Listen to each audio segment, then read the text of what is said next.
Greetings, ladies and gents, and welcome to the latest narration on the web series The Survivor Becomes a Dungeon. If you're new to the series, there is a playlist listed down below in the description. And as always, I hope that you enjoy. Sylvia, point of view. Sipping at some stew, Sylvia found herself sitting in a small circle of some of the women in the community. Primarily, it was a few of the other mothers and Miriam, the lot of them chatting about nothing particular as they discussed the day. Sylvia was barely paying attention at first, that is, until she heard org being mentioned. Zoning back into the conversation, she wiped her lips with a thumb before listening to what was being said. She still doesn't talk all too much, but she does seem rather spirited as of late, especially around that little dungeon boy, Grim, Harriet mentioned with a cheerful smile. She was the dogkin woman who had been in charge of the general education of the kids, as well as one of the 3 adults who kept track of the children throughout the day while everyone else worked. Don't you think so? She asked as she looked over at Sylvia, her fluffy ears wiggling with delight before taking a bite of some flatbread. Sylvia had to consider that, and she ultimately had to agree. Org had always been a reserved little girl, but ever since they ended up in these woods, she'd been gradually coming out of her shell. She certainly has. I think the adversity of what we all have gone through in these last several weeks has tempered her and allowed her to start properly developing in a way that she's unable to back in the city, she explained with a small smile. The woman nodded in agreement, mentioning things about their own children before Harriet piped up again. Now that I think about it, Org seems to have a great affinity with quite a few mana beasts, as well as Grim in particular, she considered as she took up a bowl of stew, sipping at it and sighing with delight before continuing with her thought. I mean, the cubs, spitterwolves, and birds get along with everyone and seem to tolerate the children and their mischief, but they all really seem to like Org. Perhaps she has a talent for interacting with animals. She smiled as she looked at Sylvia and the other woman. Sylvia had to reflect on that. It was something she noticed but hadn't really put any thought into until it was brought up. Perhaps she's always loved animals, and I did notice a considerable amount of strays on our street, she mentioned now as she thinks about it. Some things were lining up that didn't make sense before. At that, the rabbitkin woman spoke up. It was Cinco's wife, Farah. Perhaps she should get an apprenticeship with Sin. She may be a little too young for the hunting aspect, but he was a ranger back in the capital. Working in nature came easy to him. He's a ready training Mitchell, though, so we'll have to see if he's even willing, she offered as one of her long ears wiggled while she spoke. Sylvia flashed a bit of a smile. I appreciate the offer. I'll have to ask and see what she wants, but for now, I think it might be better to wait and see how things are after winter. I heard from Zazatel that they are expecting a lot of people in the near future, so our group dynamics will surely change quite a bit, she mentioned, causing several ears to perk. Sylvia smirked a bit, feeling rather pleased to be able to lead the conversation some more. He mentioned that the Drake Wardens are entering the Vitmori service, and Vitmori is allowing them to build their keep on this land, she explained, before taking a mug and sipping some water. Farah considered what she knew before pitching in. Sin mentioned that he knew of the Drake Wardens. Supposedly, they're an international guild of some kind, real hush-hush secretive types that work in all sorts of places, she explained, speaking in an almost whisper as she glanced around. He once told me how he watched 2 of them run down and take out a trio of rock trolls with their drakes. It was an intense battle, she explained with no small amount of awe in her voice. They're actually trying to recruit Isak into their order, she mentioned, glancing over at Miriam, who looked surprised by that little tidbit of info. They even said that he had the makings of a Drake rider. This caused the woman to murmur excitedly, a few of them tossing glances at Miriam as they seemed to know something that she didn't. After a couple moments, Miriam spoke up, concern plain in her voice. So, when does he leave? Well, I mean, did he say yes? She then considered what she asked before shaking her head. Oh, what am I saying? Of course he said yes. That sounds like the dream, she admitted, almost wistfully. The woman glanced between Sylvia and Miriam, eagerly awaiting the scoop as Sylvia milks the moment for a few more seconds before continuing her story. Well, he nearly turned them down, but then they said that they'll be moving their order here. He decided to accept their offer, she mentioned with a grin. Really? That's great to hear, Miriam exclaimed cheerfully, though her cheeks blushed as she realized how loud she was just now, clearing her throat before speaking up again. I'm glad to hear that he's getting the chance. It's not every day someone gets scouted like that. The women all share amused glances before Harriet speaks up. Does anyone know how winter preparations are coming along? I've been so busy with the children that I haven't been following along, she mentioned, sounding vaguely apologetic as she sipped at the stew broth before taking another bite of the flatbread.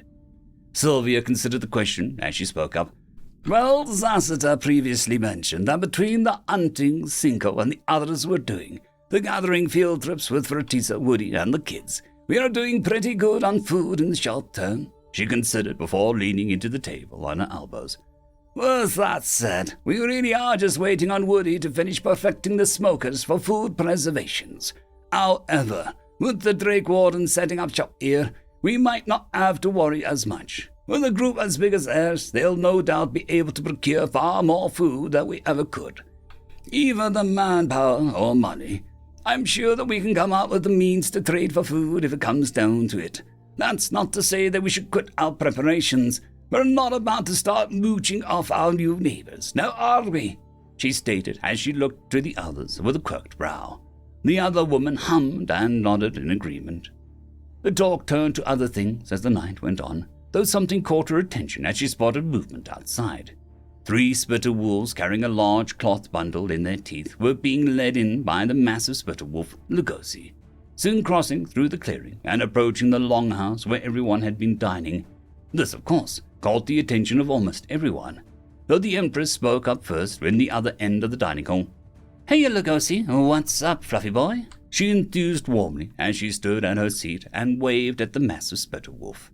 Lugosi's ears drooped with a flash of anxiety as he realized everyone was staring at him, though his tail wagged slowly as Historietta called out to him.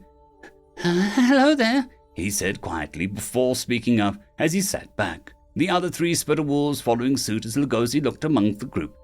If the leather worker, carpenter, and tailor could come forward, but Maury apologizes, but he does not know your names, he exclaims as he looks expectantly at the group. After a pregnant pause, Sylvia stands, glancing over at Miriam and encouraging her to follow. Woody gets up from his place beside his son and some of the other men as the trio comes up to Lugosi. Oh, what's going on? Sylvia asked as she checked out the sheath she made for the wolf, nodding intently to herself as it seemed to be fitting well on Lugosi. Lugosi wagged his tail slowly as he looked among them before offering a wolfish smile. But Maury wishes to offer his thanks for the work the tailor and the leathermaker have performed for his people. However, while he does have some of this world's money, he wasn't sure how to pay you. He also mentioned that money might be useless at a time like this since you probably have nowhere to spend it, Lugosi explained as he looked amongst them. Sylvia couldn't help but agree, though she was vaguely amused as she listened to Lugosi explain Vitmori's thought process. Lugosi continued as he lifted a paw and gestured for his wolves to set down the bundles. One bundle was much bigger than the rest, though the 2 smaller bundles sounded significantly heavier as the sound of clunking metal rang out. Instead, he decided to offer these tools and supplies to you 3 specifically, as they will benefit the group as a whole and make your winter preparations easier. He then looked amongst the 3 people in front of him, and before lowering his ears and sighing a bit, I'm sorry, but which one of you is the tailor? He asked, sounding genuinely apologetic that he couldn't know who was who. Miriam offered a kind smile and raised her hand. At that, Lugosi smiled and looked over at her. But Maury has a commission for you and intends on compensating you for your time. Okay, sure, I'm interested, Miriam replied with a considerable amount of surprise at that, though she didn't look too troubled so far. Lugosi bobbed his head in response before continuing. With how many people will be coming into his territory in the near future? He asks that you prepare bandanas for all his birds, wolves, cubs, and any future beasts that may come into his service. That way, we can be more easily identified as in being in his service, rather than being mistaken for a wild animal. He also requests for you to make an outfit for a tactician Ururu, as he recently gained the ability to become beastskin, and currently has no proper clothes to dress himself with, he explains, his tail starting to wag more actively as he relaxes despite all the gazes on him. In exchange, he will owe you 2 favors and will compensate you with either small gems, rare metals, or coin if you prefer. Miriam looked clearly taken aback by the scale of the order, as well as some of the information that was just laid out. Well, sure, I'll be glad to help. It might take a while, though, with my current setup, she admitted apologetically. Lugosi bobbed his head once more as he tapped one of the bundles with his paws. That brings me to what Butmori has arranged for you all. In these bundles, you'll find tools for felling trees and woodworking, leatherworking, and tailoring. He also included several sets of scissors and a large variety of brushes, nail clippers, filers, and a few other things for something called, hygiene, he explained as he looked among them. Before he could continue, Vera had jumped up in excitement. Finally! She exclaimed, looking embarrassed as she sat down again and anxiously sipped some water. This earned a confused head tilt from Lugosi before looking back at the trio. With that said, Butmori hopes that you'll be able to be more thoroughly prepared for winter, while also freeing Trisha to work on his requests and allowing her not to feel too worried over completing the group's requests. He explained cheerfully regarding Trisha, as he knew who she was. Trisha, for her part, seemed to be mildly embarrassed at being unintentionally called out like that, her cheeks flushing under the gaze of a few people as she suddenly became very interested in her stew. Lugosi then looked back over at the trio and stood. I hope all of you have a good rest of your night, and sorry to interrupt, he expressed sincerely before leaving, the trio of spittle wolves padding after him. There was a buzz of excitement in the air as a few people got up to gawk as Sylvia, Woody, and Miriam opened the bundles of equipment and tools. Farah, getting her hands on the combs, brushes, and scissors, her cottontail wiggling audibly as she hops in place. I can finally cut hair again, she gushed cheerfully before pointing at some of the others and smirking mischievously. And some of you really need it. I don't even think about hiding it from me tomorrow, she mused and rushed over to Cinco to show off with the tools. Though, as they were looking everything over, something was nagging at the back of Sylvia's mind as she glanced over to where Lugosi made his exit. Did that wolf just say that the giant snake just became a person? End of chapter. I would like to thank the T5 peeps, Cam Maxwell, Casper Arnholtz, Bushmaster 177, Leslie 517, Red Panda 121, Cold War Boomerwaffen, Lightsjoc, Dragzoon W.R.E, Lord Azrekahl, Severin Cerberus, and Arcadian. Thank you very much.